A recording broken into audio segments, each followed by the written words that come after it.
네, 여러분 반갑습니다. 이동호입니다. 사실 이게 대학가 때 저희들이 계획했던 거거든요. 이거는 새로운 게 아닙니다. 공산당의 전략 전술에 보면은 조직이 가장 먼저입니다. 그러니까 전략 전술이 있고 그 다음에 조직 전술이 있습니다. 조직 전술에서 뭘부터 시작하냐면 당 만듭니다. 지하당이요. 그래서 지하당 같은 경우는 민족민주혁명당, 그 다음에 중부지역당, 그 다음에 일심회, 그 다음에 이번에 그 충북, 자주통일 충북 동지 그런 지하당을 만듭니다. 그리고 지하당의 조정을 받는 아로 같은, 이석기 아로 같은 조직을 만듭니다. 혁명가 조직을 만듭니다. 그리고 그 혁명가 조직이 지금 민주노총 산하에 보면 양경수 위원장이 민주노동자 전국회의 출신입니다. 이게 주사파, 민주노총을 주사파가 장악하는 그런 지하 조직, 민주노총 내 지하 조직입니다. 주사파 조직입니다. 그러니까 민주노총 전국회의라는 게 있는데 그것을 저희 공산당, 저희 이제 명칭으로는 RMO랍니다. 그러니까 그 대중조직에서 활동하는 혁명가 조직. 그리고 이제 그 밑에 민주노총이나 각 대학 총학생회, 그 다음에 시민사회단체들이 있습니다. 이런 대중조직들이요. 그래서 그 공산당의 조직은 맨 처음에 당을 만들고, 그 다음에 RO가 있고, 그 다음에 RMO가 있습니다. RMO가 지금 양경수가 있던 민주노동자 전국회의 같은 거, 그 다음에 민노총 같은 게 있습니다. 여러분, 민노총이 핵심이 아닙니다. 민노총 말고 배후에 3단계나 걸쳐 있습니다. 민노총 배후에는 혁명가 조직인 민주노동자 전국회의가 있고 양경수가 거기 지도자 출신입니다. 이석기가 그걸 지도했고요. 그리고 그것을 지도하는 혁명가족 이석기가 긁어 모았던 혁명가족 RO가 있습니다. 그리고 RO 배후에는 북한의 치령을 받는 VO 당이 있는 거예요. 이 4가지 단계를 알아야 주사파가 어떻게 조직되고 운영되는지 압니다. 그러면은 그 대중조직은 어떻게 구성되느냐? 맨 처음에 노동자, 농민, 그래서 기관 조직을 만듭니다. 그래서 혁명의 가장 주력군을 만듭니다. 주력 부대는 뭐냐면 노동자 조직, 그 다음에 농민 조직, 그 다음에 도시 빈민들 조직, 청년학생 조직, 그 다음에 진보적 지식인 조직. 이 사람들을 만들기 이게 혁명의 주력군이라고 합니다. 그 다음에 혁명의 보조 세력을 만듭니다. 보조 세력은 중소상공인들, 그 다음에 지금 이희천 교수가 이야기하는 지역 조직 같은 걸 말합니다. 혁명의 보조 세력들입니다. 그러면 혁명의 주력 조직, 노동자, 농민 조직과 그 다음에 예를 들면 문화단체들, 그 다음에 음악단체들, 여러 단체, 이런 여러 보조단체를 만들어 놓고 이것을 어떻게 엮느냐? 이게 통일전선 조직입니다. 그래서 통일전선 조직이 과거에 이석기가 있었던 경기 동부연합의 민주주의 민족통일 전국연합, 이것이 예를 들면 그 새칭 군자산에서 우리가 10년 후에 당을 장악하고 정권을 교체하겠다고 결의했던 통일전선 조직입니다. 그리고 통일전선 조직 중에 하나가 뭐냐면 그러니까 통합진보당입니다. 그러니까 통일전선 조직은 과거에는 투쟁하는 조직을 만드는데 최근에는 실제로 합법적으로 가능하다고 봐서 정당에 침투한 겁니다. 군자산 약속 때 그래서 통합진보당 전인 민주노동당에 침투했어요. 그리고 민주노동당을 완전히, 왜냐하면 대학가를 99%가 주사파를 장악하고 있었기 때문에 당시 피지들은 대학생들이 없었어요. 그래서 주사파 출신 대학생들, 그리고 이들이 노동계를 장악하고 이들이 전부 어디로 들어갔냐면 민주노동당으로 들어갔어요. 그리고 아시지만 민주노동당에 수많은 간첩단 사건이 벌어집니다. 거기에 1심의 간첩단 사건이 있었잖아요. 1심의 간첩단 사건은 누구랑 연결되어 있습니까?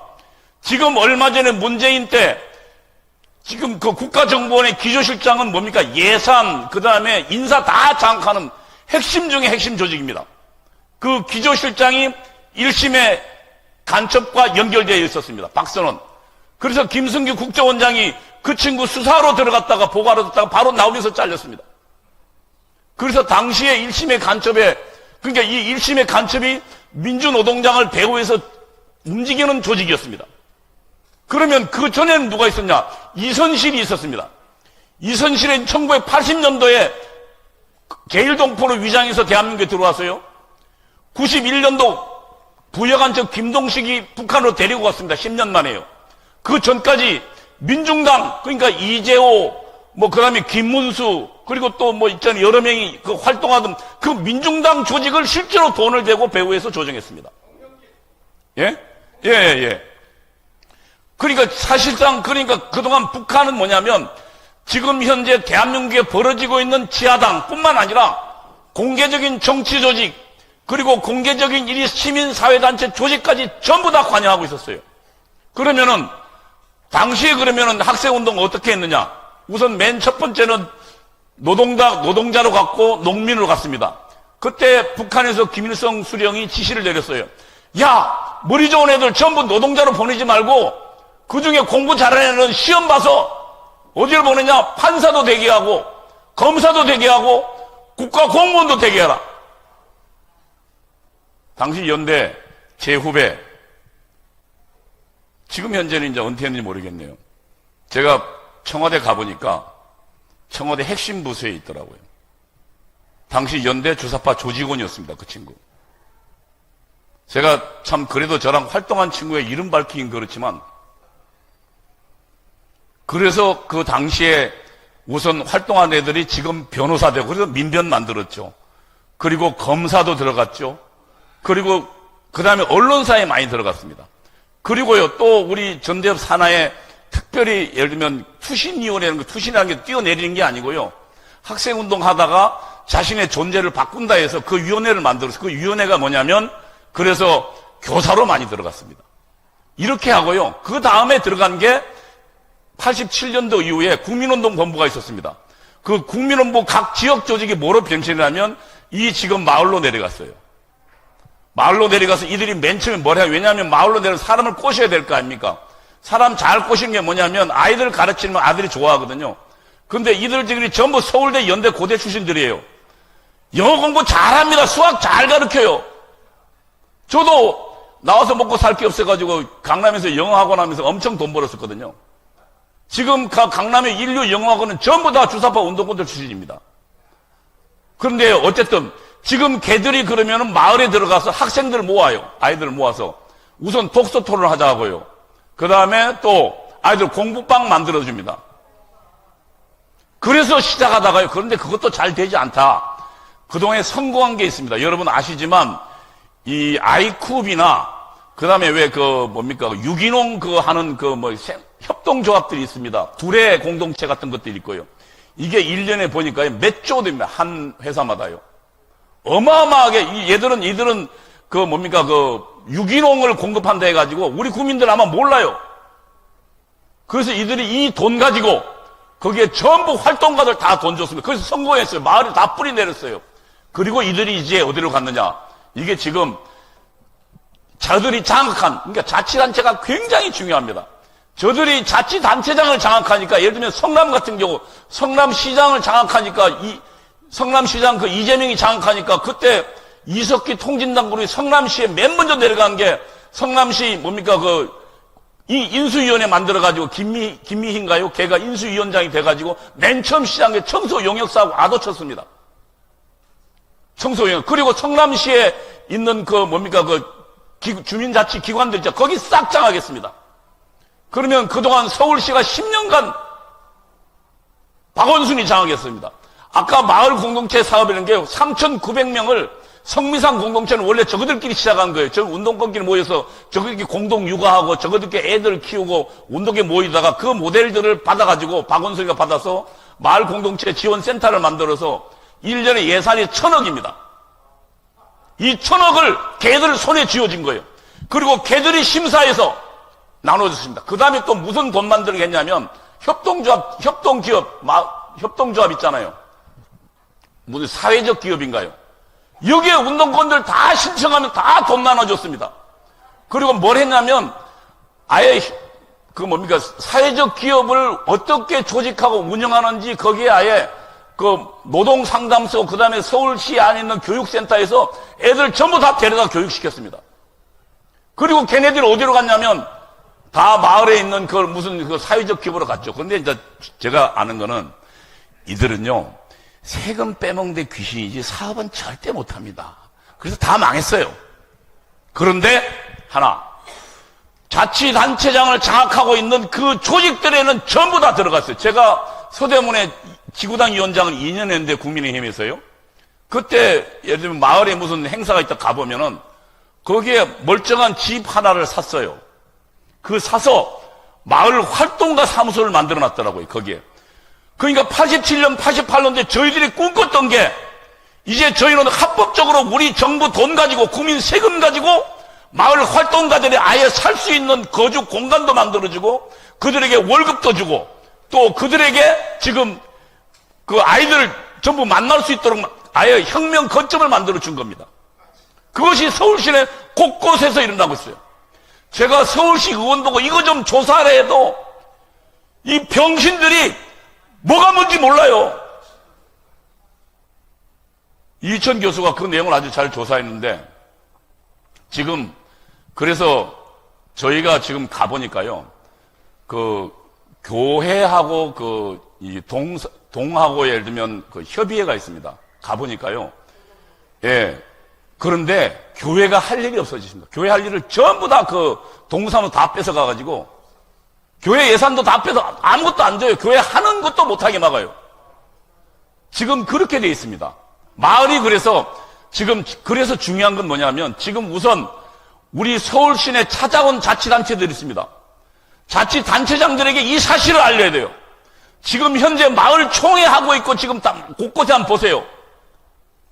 마을 총회하고 있고 그들이 지금 마을 활동가랍시고 정부 돈 가지고 멀쩡한 집 1, 2층 가지고 우리 주민들이 혁명화 작업하고 있다고. 그거 멈추게 해야 됩니다. 그 다음에 제가 아까 김대중 씨에 대한 얘기를 좀 제가 몇 개 해보겠습니다. 저는 전대협의 연사국장에서 김대중 씨를 20여 차례 1대1로 만났습니다. 그리고 실제로 내밀한 얘기를 많이 했습니다. 우선 황장엽 씨한테 들은 얘기입니다. 김대중 씨에 대한 그 황장엽 씨 얘기는 첫 번째요. 자기가 김일성 수령하고 같이 있는데 노동당 비서가 이제 대남혁명당과 노동당 비서가 김대중에 대해서 보고하더래요. 당시에 예를 들면 대외연락부가 있었고 정찰총국 작전부가 있었습니다. 이 두 가지가 있었는데 김대중이 그 두 군데로부터 당시 일본에 있으면서요. 자금을 요청해서 양쪽 둘 다 왜냐하면 그 정보기관은 서로 차단 원칙이 있습니다. 이쪽은 이쪽 몰라요. 누가 하냐면 수령하고 대남 총책만 합니다. 그런데 김대중은 그 두 군데 돈을 다 요청해서 받은 거예요. 그래서 그 보고를 하니까 김일성이 뭐라냐면 허허 그 친구 무슨 얘기입니까? 북한에 공작금 받은 간첩이라는 얘기죠. 그게 황장엽 씨 저에게 한 얘기입니다. 그때 저만 들은 게 아니고 당시 조갑재 씨도 들었고 이동복 선생 예? 목사님도 들으셨죠? 예. 그 다음에 제가 아는 그 김대중은요. 여러분 그 89년도인가요? 임수경 방북시켰잖아요. 청년학생 축전 때. 그 자금 김대중이 됐습니다. 북한으로 보내는 자금. 김대중 밑에 저희 조통그룹 출신의 재성민이라는 당시에 제 담당 비서가 있었습니다. 걔가 그 돈 다 냈어요. 그래서 그 선발부터 임수경 선발해서 외국 보내는 자금, 그 다음에 훈련하는 자금 다 됐습니다. 김대중 씨가요. 이거는 이제까지 임수경 방북사건 수사에 한 번도 드러나지 않은 사건입니다. 그 다음에요. 제가 김대중 씨가 20번 이상 만났습니다. 그때 김대중은 매일 한민정, 다시 말하면 북한의 국외 소리방송, 저희가 이야기하는 북한의 지령 내리는 그 방송을 매일 듣고 그 보고서를 매일 보고 있었습니다. 저보고 이렇게 얘기했습니다. 동지, 한민정은 이렇게 지령하지만 동지 우리 여기서 반만 갑시다. 만약에 더 나가면 우리가 대중부터 고립됩니다. 무슨 얘기입니까? 한민정 지령을 어떻게 수행할 것인지 우리 당수인 김대중 당시 야당 당수와 그 다음에 전대협 총책인 제가 그 한민정 지령을 어떻게 수행할 것인가 의논했다는 얘기 아닙니까? 이게 간첩이 아니고 뭡니까? 저는 지난번에 전주에 와서서 아마 김대중 간첩에 대한 얘기를 했던 것 같은데 여러분 지금 대한민국은 북한의 공작에 의해서 이제까지 진행되어 왔습니다. 저는 분명히 그 이야기를 증언할 수 있습니다. 그리고 지금 현재 마을까지 내려가 있습니다. 정말 천우신조로 지난번 2019년도 10월 혁명이 아니었더라면 당시 국민님 그 친구들은 저들에게 지뢰멸렬하고 있었어요. 싸울 투지도 의지도 사상도 없었습니다. 그럴 때 정광 목사님이 그 6월 며칠입니까? 광화문 거기에 댐볕에 나가서 단식 농성을 시작하고 그것이 국민을 깨워서 저들의 가장 강력한 대권 주자였던 누굽니까? 그 조국을 낙마시켰습니다. 여러분 지금 생각해보면 만약에 여러분 한번 생각해보세요. 이재명이 아니고 조국이 지금 아무 흠없이 지난 대통령 선거에 나왔더라면 이재명이도 지금 15만 표 차인데 25만 표 차인데 여러분 조국이라면 얼굴 멀쩡합니다. 잘생겼고요. 말 잘하고 부산 출신에다가요. 서울 법대 나오고 여러분 저희가 100만 표 이상 차이로 졌을 겁니다. 그러면 저들이 꿈꿨던 저 마을공화국 됐을 겁니다. 여러분 지금 우리는 2019년도 정광훈 목사와 광화문 애국 시민의 투쟁 덕분에 오늘날 대한민국을 공산위기에 구출했습니다. 그런데 이제 다시 나설 수밖에 없는 위기에 있습니다. 이 윤석열 정부는 이 대한민국을 끌고 갈 힘과 지혜와 투지가 없어요. 그 주변 사람들 보세요. 누구 하나 적어도 자유민주주의에 대한 목숨 건 그 투지가 있습니까? 기상이 있습니까? 우리가 나설 수밖에 없습니다. 천만 조직 그리 사는 겁니다. 여러분 이 천만 조직을 위해서 함께 나아갑시다. 감사합니다. 네, 수고하셨습니다. 야, 오늘 열띤 연설에 우리 이동호 교수께 드리는 뜨거운 박수를 보내주시기 바랍니다. 자, 이제 영상을 하나 볼 텐데 빨갱이는 계속 새끼를 칩니다. 이 시간 새끼친 빨갱이가 백주대낮에 서울 신천가 미대상 앞에서 무슨 개지랄을 하는지 영상을 한번 보겠습니다. 공안장 처리하고 미국 놈들 오면된다.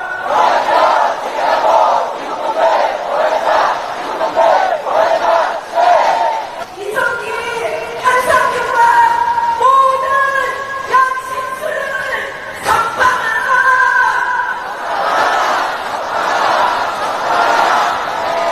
사드배치 버려라.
속겠습니까? 속겠습니까? 다시는 속지 맙시다. 미군 놈들 물러가라.